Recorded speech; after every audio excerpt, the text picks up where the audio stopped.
Hello,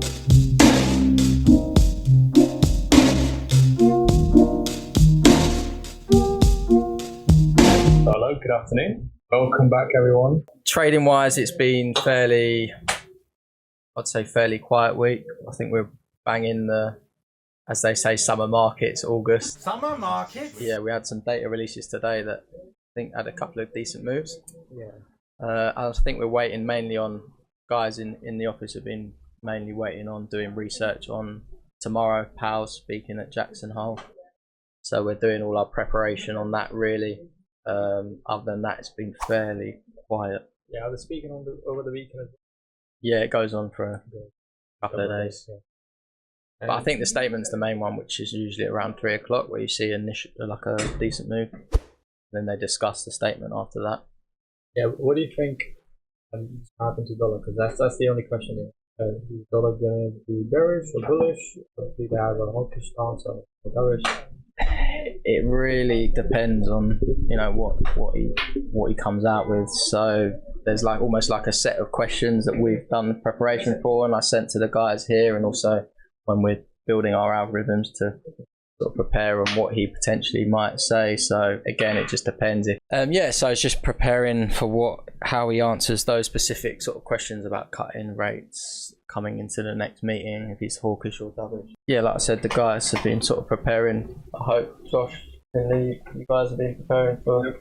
I think they're already starting to price in some rate cuts, right? We've seen some weakness. Yeah, I think they have, and the biggest indicator being Nasdaq dipped yesterday. Yeah. And I look into like weekly profiles, and what happens is every single week price is either going to make a high or a low on like Wednesday or Thursday. So that means if we have made lows on a Wednesday, very likely we might be closing bullish, might be closing higher.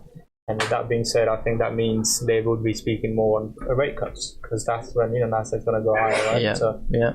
Dollar may lose a little bit of strength, but I think. Yeah, I guess that's it. There's two ways of looking at the market. Obviously, as a technical perspective, it's good to have a view. But the way we try and program it here with the algos and with these guys is let's prepare what questions are going to be asked, and his answers to those questions will be quickly on the buttons to react to it. And also the price action and the volume in general, it's been a little bit off. Yeah, I mean, in August it tends to be like that. Obviously, summer holidays and so on. So in terms of the liquidity, the volumes, it's always a little bit lower. So sometimes it's better to lower your size, in August. Mm-hmm. And then come back in September when sort of generally like all the bankers, etc., will be back from their summer holidays, and the money will start pouring into the market, and it'll be, I guess, easier markets to trade in. Yeah, and as you know, I've mentioned it to you previously, I've stopped trading, and I'm not going to get trade until September. Yeah, it's sensible. Really is. Yeah, pick and choose your time. Chasing price action and getting enrolled in consolidation periods. Yeah. So we did launch something this week. Do you think we are prepared to speak about that, or not yet? Depends what one you're talking about. Yeah, there's quite a few bits that we have actually started working on. Just the AI caller, we have quite a lot of interest. People, they always want to speak to us, reach out to us, but we don't really have the capacity to answer everyone. Yeah, I mean, it is mad the different softwares that are available now, and being able to set something up where it can automatically speak to people very efficiently is, it's crazy, as we touched on last week, where the world's heading. So yeah, we're not just trying to implement it in the trading side of the business, also in every part, which is good to see. And I think it has helped us quite a lot. We now have capacity to reach out to people. Previously, we just couldn't. But now, if there's any query or anything in regards to trading that you guys want to ask us, or get some guidance or help, we more than happy to answer you guys. Not just using AI, but also ourselves as well. Because having AI in one part of the business has allowed us to get on the phones a little bit more and respond to everyone who texts us on social media.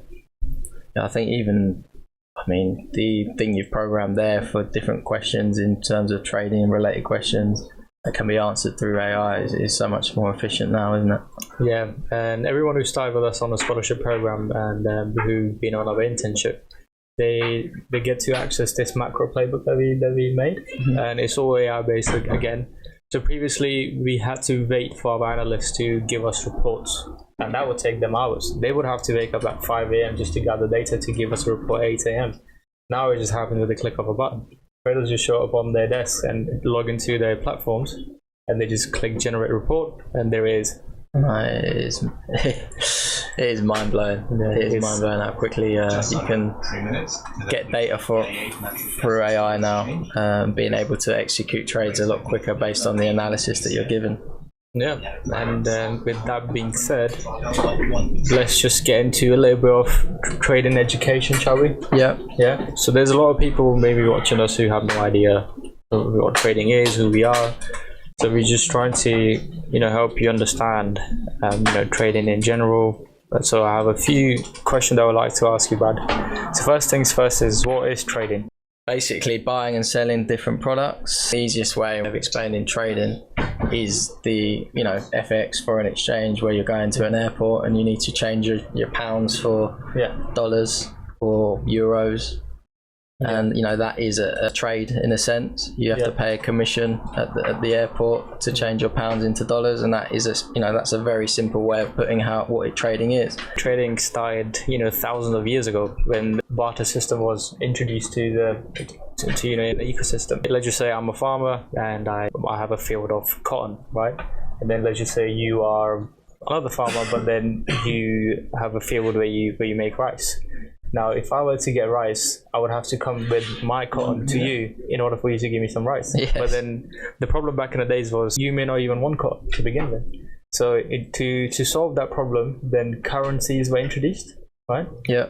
We started with copper coins, then gold coins. The problem with gold coins was anyone could just go and get some gold and introduce that as currency. Moving from barter system all the way to where we are today, this is what trading is. It has evolved quite a lot, and now it's all electronic.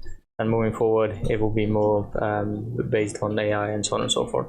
We do trade Forex, we trade commodities, we trade indices, we trade stocks, we trade cryptocurrencies. There's a lot of asset classes that you can get involved in. So with that being said, any sort of like word of advice to people watching this? Where can they get started? What should they be looking into? I think getting started wise, there's a lot of obviously places you can go online for the very basic stuff. I think one of the main reasons people would look for education is because if you're learning from experienced people that have done it for 5-10 years, there's a lot of mistakes we've made over the last 5-10 years that we almost know what not to do. And we know what's correct, and we're able to almost cut out all the crap that's out there. And learning from people with experience, like so I've been trading 10-11 years, people in our office even longer. We can just point you in the right direction a lot quicker, I'd say. So you can reach out to us. Back in the days 10 years ago, there wasn't as much information available as there is today. Because when I first started, I read the Currency Trading for Dummies. So that was my introduction to trading. There you go. Yeah, but then again, I started like 5-6 years ago, but you did 10 years ago. So you don't really have a lot of information or technical analysis to rely on. And what you did is exactly how trading should be approached, which is looking into the driving factors of what is moving price. Not going to baby pips and drawing triangles and flags. I think there's a book called The Atlas Economic Indicators. That was one book I did read. I think Neil, one of our old traders here, educators, he gave us that one to read, and that was really good on the fundamentals.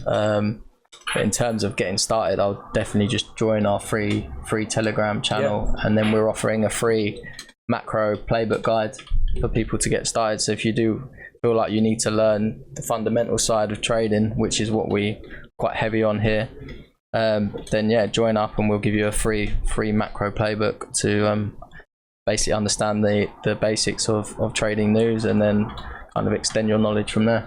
Link should be in the description. Join our free Telegram channel. If you can't find it, send us a message and we will allow you to join our community for free. Now you just solved the problem of how people should start. Next thing will be, what's one advice that you would give to them, the people that just started trading?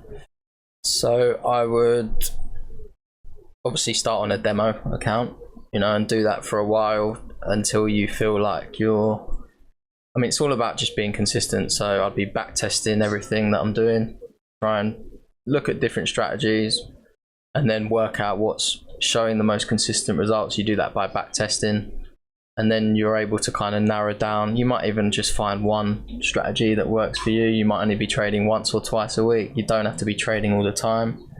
And doing the journaling and back testing kind of enables you to narrow that down and focus on one thing and keep things simple. We see it all the time where people overtrade, sort of spread their wings on different strategies, not sort of journaling what they're doing to realize what's working the best and sticking to it. I think the issue also is that, especially when you're doing a lot of technical trading, that market conditions always change. We're in August, volumes are low. One strategy is not going to work well in August, might work better in September. I don't know, Trump might release something to do with the tariffs, volatility, the VIX volatility index picks up, again, the strategy might change. So the back testing over a whole period is important to know when your strategy works best. And I think journaling is one of the really good things to start with. Understanding when to trade and when not to trade is one of the biggest thing ever. And then there are people, and I used to be one of them as well, then I realized that the reason why I'm placing so many trades is just because I'm chasing dopamine. And what happens is, as a human being, you are designed to chase a win. It could be anything. Like if you have a task that you've set out to accomplish, and if you don't do that, you will feel horrible. But if you do that, you then get to get a reward in your brain, which is called serotonin, right? So you just get a dopamine hit. Now, the more that you place trades, the more dopamine you tend to release in your brain. And if you just have awareness of this, that will literally allow you to not trade, because you would understand the reason why you're doing this is because you are basing your self-concept of your identity over doing some sort of work. You should respect yourself enough to not attach your worth to the work that you're doing. This is one thing that helped me with trading quite a lot. And I think people tend to miss out on this. The reason being is because no one actually teaches it. There's literally no one that have gone in depth within themselves to have the clarity as us on the trading floor at Educated Trade do, right? No, it's true. I think to find a strategy and get a 1 to 2, 1 to 3 risk reward is actually not the hardest thing to do. It's actually sticking to that strategy when you're on a bad run. Or having that, it's controlling your emotions. And you're right, there's a deeper look into your psychology and you as a character and your personality traits that can affect you emotionally on trading, which is why we have a psychologist here. And also why we try and implement like a rule structure where you sort of journal every trade you're doing with a risk percentage and so on, and you have to stick to it. And we've seen the progression of our traders improve so much more by doing that. And also, what these guys are doing with the news, they're only trading when there's news, so there's no real psychology aspect to it. And then if you're automating your trading, it removes it as well. It's a different league. But with that being said, even with the traders that we have on the floor at the minute, the reason why they're not chasing trades or getting into random trades is because they also now deeply understand, even though they just started 2-3 weeks ago, but they now understand the fact that chasing trades has nothing to do with making money. And when people get into trading, they're just trying to make money, and that's exactly the recipe of disaster. Because it's not the strategy, it's not what it's just if you could just sit still and not do anything and not attach your worth with the trade that you just placed. I mean, that's the thing, you can make a month's money in one trade if you're patient enough. You don't have to be trading all the time. But when I first started, I always used to see you being on your desk at particular times and days, and apart from that, you will never be on your trading desk. So I think I kind of just learned just by looking at that. I never really asked you this. I've never really, had a word with you. But then I was thinking to myself, Brad's a successful trader. I just joined the company. What's the difference between me and him? And then I looked at it and I said, he only trades when he's supposed to. And I think that was one big factor that I incorporated into my own trading system and personality. Yeah, and you have as well. Yeah. Like you say, you're only trading at a certain session once or twice a day, and that's it. Yeah. But yeah, that's something that I learned. Like you say, that's why you learn from people with experience, because you kind of made the mistakes already, and you know what works for you. And as you get a bit older, you know what to cut out, and you know what you need. But like, don't be afraid of needing that help, and you know, don't be afraid of accepting that you might need a risk management. Like, you know, all our traders need risk management at times because we're human beings. So it's important to have someone on your account at all times as well to manage your risk. Or you build in systems automatically in place, which a lot of the prop firms have now. Yeah. When people make money in trading, they're very quick to take the money out and, you know, go and splurge and be foolish with it. So what do you have to say in regards to compound interest? I think there's a balance. I think everyone needs to scale up their account and their capital in their account. At the same time, I'm not against, you know, taking some profits. Go and buy yourself something, treat yourself something as well. So it's just, you know, having that balance of scaling up your own risk and also taking profits at the same time. Obviously, nowadays, you know, there are a lot of prop firms, you know, like ours, Ikjot Prop, where we give you more access to sort of more opportunities, leverage to trade with. Also, you know, we scale up capital as well. So in terms of like, you know, as a prop firm, you know, we're just looking for consistency. So I think if you just show like consistent results over a year, even on a smaller account size where you're not having to, you know, compound interest your account, people will throw money at you naturally, right? Investors will want to follow you. Yeah, like Brad said, you know, just focus on your skill set. Compound interest is apparently 8th wonder of the world by Warren Buffett. Correct me if I'm wrong. But if you're new to trading and if you're very low in capital, you can leverage prop firms and you can leverage, you know, the whole prop firm model in itself. And like Brad mentioned, so we have our own prop firm, Ikjot Prop, and we do reward people who are consistent. So you can start with as little as $20, and you can scale all the way up to 100K plus in your capital. So yeah, it just comes down to your skill set. So yes, you can look into compound interest, but you also have an opportunity now to leverage companies like ourselves. Yeah, fair enough. And there's one thing that I've seen in all the successful traders on the trading floor is they tend to go to gym quite a lot. They exercise quite a lot. I think it's a really good way to just get your dopamine receptors level to baseline and play a lot of golf. And yeah, if you make enough money, then of course you can go play golf with Brad. But yeah, with that being said, yeah, you can play golf. You can do something that's like, you know, it's just like an activity. Although, you know, we expect some of the guys to be at the screens all day, but it's important to have a balance. It's like anything, isn't it? Yeah. And from your perspective on diet, you know, something you've brought into me as well is the importance of eating the right foods for your mental capacity and actually improving yourself mentally. Yeah, eat a lot of steaks if you can. Yeah, and eggs, no? And eggs, steaks and eggs. That's the. And then I think Russ would have to say a few things about drinking milk. Got enough milk. I just make sure there's enough milk in the fridge. Any questions, Russ?